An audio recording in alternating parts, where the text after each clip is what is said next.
تعالوا نتخيل سويا كده بسرعة شكل مدينة قرطبة سنة 350 هجرية، من 1000 سنة او اكتر من 1000 سنة. مدينة قرطبة كان فيها 28 ضاحية، 28 حي. تخيل اتساع المدينة شكله ايه. كان فيها 13,000 دار، ولما نقول دار معناها فيلا، معناها جنينة، معناها فيلا او بناء في وسط الحديقة، وحديقة واسعة حول الدار. كان فيها 500,000 مواطن. كانت المدينة الثانية على مستوى العالم في تعداد السكان اللي هي 500,000. المدينة الأولى كانت بغداد 3 مليون، الثانية قرطبة 500,000، الثالثة أشبيلية إسلامية برضو 400,000. أعظم مدن في العالم، أكثر مدن العالم كثافة وحضارة. كانوا بيسموا قرطبة جوهرة العالم. الناس اللي عايزة يعني تتفرج على شيء سواء مسلمين أو غير مسلمين يروحوا يتفرجوا على قرطبة، يروحوا يتفرجوا على مدينة الزهراء فرع من فروع قرطبة، حي من أحياء قرطبة، يتفرجوا على قنطرة قرطبة، على مسجد قرطبة، على مكتبة قرطبة، جامعة قرطبة. يعني سبحان الله فعلا شيء مبهر. الشوارع في قرطبة في ذلك العمق في التاريخ كانت مرصوفة بالحجر. تخيل الشوارع كانت مضاءة ليلا.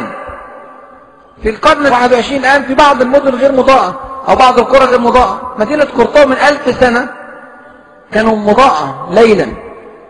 كان فيها أسواق متخصصة، يعني مش سوق المدينة كده جامع لكل شيء، لا، في سوق للسلاح، في سوق للذهب، في سوق للكتب، في سوق للزهور، حتى أسواق حاجات غريبة. أسواق الزهور النادرة لها سوق خاص، الحيوانات النادرة لها سوق خاص، كل شيء يعني عاملين له سوق للأوراق وأنواع الأوراق، سوق للصناعات الكيميائية، سوق للأدوية، سوق لكذا. سبحان الله فعلا أكثر المدن علوا في مجال الاقتصاد كانت قرطبة في ذلك الزمن. الجامعات العلمية كان فيها طبعا الجامعة الأموية وجامعة قرطبة من أعظم جامعات العالم.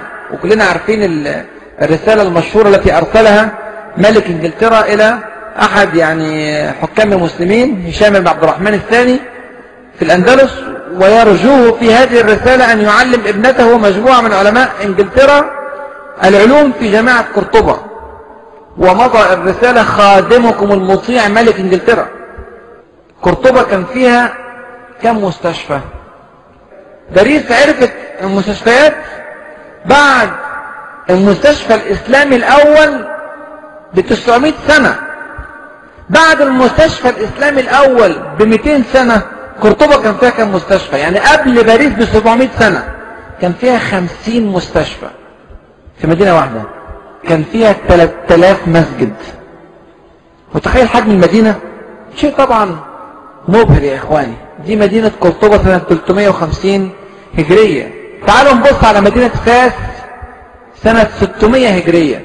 مدينة فاس كانت من المدن الصناعية الأولى في العالم.